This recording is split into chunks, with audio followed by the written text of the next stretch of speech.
Auf den weiten Graslandschaften des afrikanischen Serengeti-Reservats erleuchtet ein strahlender Sonnenaufgang eine Landschaft voller Wildtiere. Ein 2 Monate altes Löwenjunges ist gerade stark genug, um von seiner Mutter mitgenommen zu werden und zu lernen, mit dem Rudel zu jagen. Jeden Morgen bringt die Löwenmutter ihrem Jungen geduldig bei, wie man sich an Beute heranpirscht, wobei sie jeden Schritt mit Leichtigkeit und gleichmäßiger Atmung betont.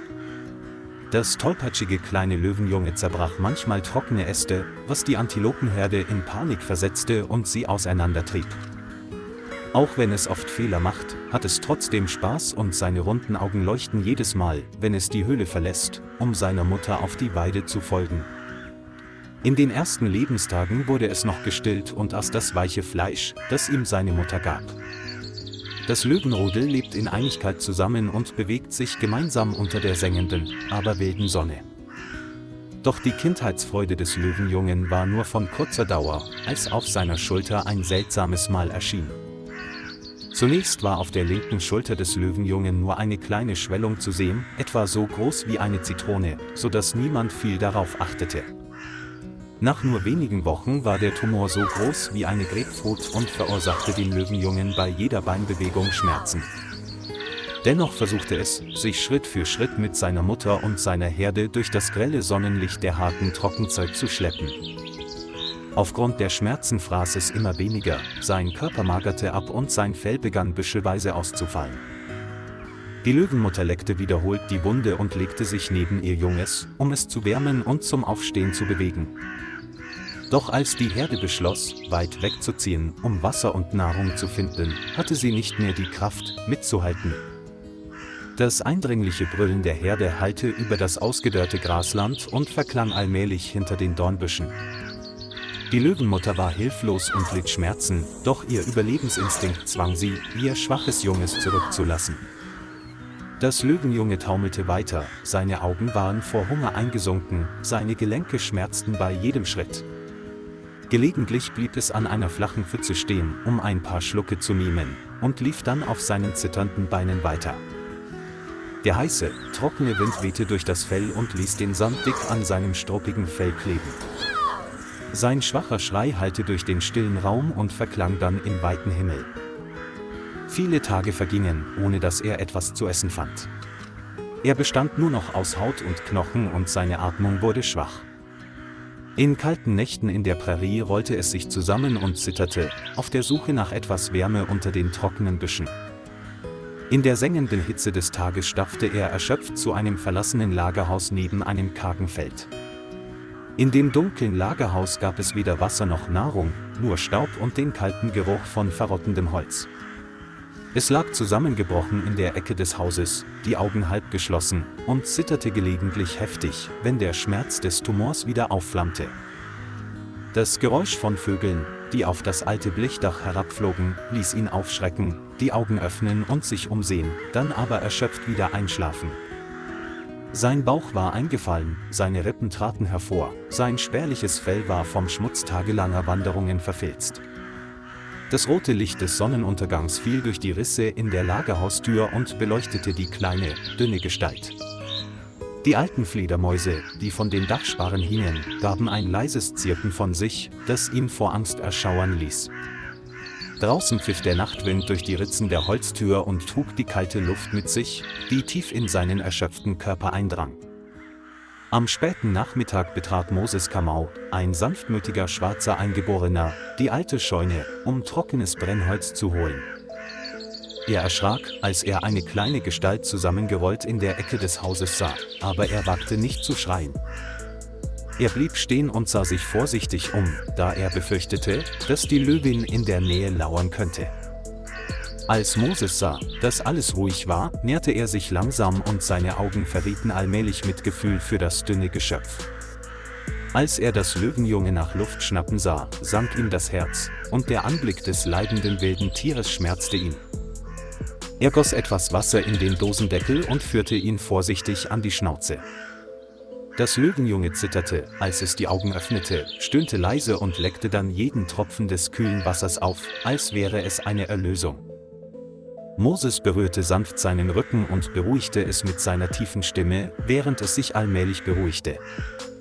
Als Moses den großen Tumor auf der Schulter des Löwen sah, konnte er nicht anders, als Mitleid zu haben, und beschloss, ihm um jeden Preis zu helfen. Er zog leise seinen alten Mantel aus und steckte ihn unter seinen dünnen Körper, um sich wärmer zu fühlen. Moses' Augen waren sanft, als wollten sie dem kleinen Geschöpf, das dem Tode nahe war, einen Hoffnungsschimmer geben. Moses fand einen alten Karton, kleidete ihn mit einem Hemd aus und legte das Löwenjunge vorsichtig hinein. Er brachte es zurück zu seinem einfachen Holzhaus am Rande des Dorfes und stellte es in eine warme und ruhige Ecke des Hauses. Er bereitete etwas weiches Futter und eine Schüssel Wasser vor, aber das Löwenjunge aß nur ein paar kleine Bissen und lag dann ruhig atmend da. Im Laufe der Nacht wachte Moses immer wieder auf, um nach ihm zu sehen, und berührte sanft seinen Kopf, als wolle er es beruhigen und trösten. Früh am nächsten Morgen trug er den Karton mit dem Löwenjungen zum örtlichen Busbahnhof. Er nahm den ersten Bus zur Dutzende Kilometer entfernten Serengeti-Ranger-Station.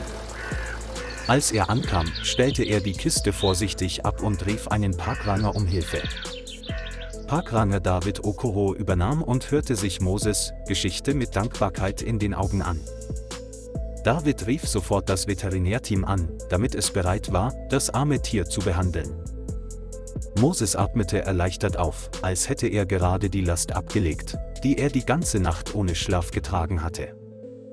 Auch die umliegenden Dorfbewohner schauten neugierig zu, manche schüttelten leicht bewundernd den Kopf über die erbärmliche Situation.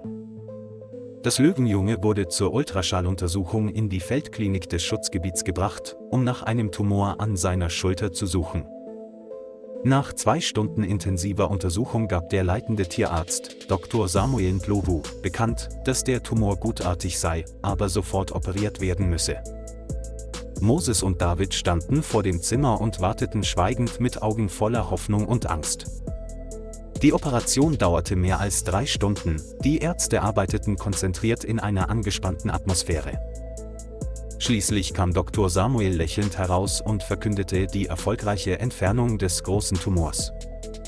Das Löwenjunge wurde in einen sauberen Eisenkäfig gelegt, wo es an einer Infusion lag und einen weißen Verband auf dem Rücken hatte. Moses atmete erleichtert auf und lächelte sanft, als er das friedlich schlafende kleine Wesen sah. David legte seine Hand auf Moses' Schulter und die beiden standen schweigend nebeneinander und beobachteten, wie das zerbrechliche Leben wieder zum Leben erweckt wurde. Draußen bedeckte der Sonnenuntergang das Grasland und färbte den Feldpflegeraum golden. Dr. Samuel kehrte in den Überwachungsraum zurück und zeichnete den stabilen Vitalzustand des Löwen nach der Operation auf. Ein paar andere Ranger kamen vorbei und lächelten leicht über den Hoffnungsschimmer, der in dem kleinen Geschöpf lag. Am nächsten Morgen wachte das Löwenjunge auf, stand sanft auf und begann, das weiche Futter zu lecken, das das Personal gebracht hatte. Die gesamte Rangerstation war hocherfreut, als das Licht des Lebens in ihre Augen zurückkehrte. 3 Tage später war die Wunde getrocknet, es begann zu laufen und schien spielen zu wollen. Eine Woche später wurde es in ein halbwildes Gehege gebracht, wo es wieder lernte, sich anzuschleichen und zu rennen. Sein goldenes Fell wurde dichter und jeder Schritt wurde schneller und stärker. Moses kam oft zu Besuch und stand still da, während er mit Stolz in den Augen zusah, wie es in der Sonne übte. Nach einem Monat hatte es den starken Körperbau und den aufmerksamen Blick eines wilden Löwen wiedererlangt.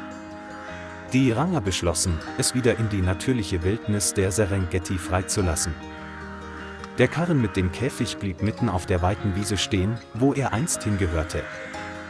Als sich die Käfigtür öffnete, trat es langsam heraus, drehte sich um seine Wohltäter anzusehen, und eilte dann zur anderen Seite des Feldes. Zugvögel flogen über den klaren blauen Himmel und schienen die Rückkehr des jungen Raubtiers zu begrüßen.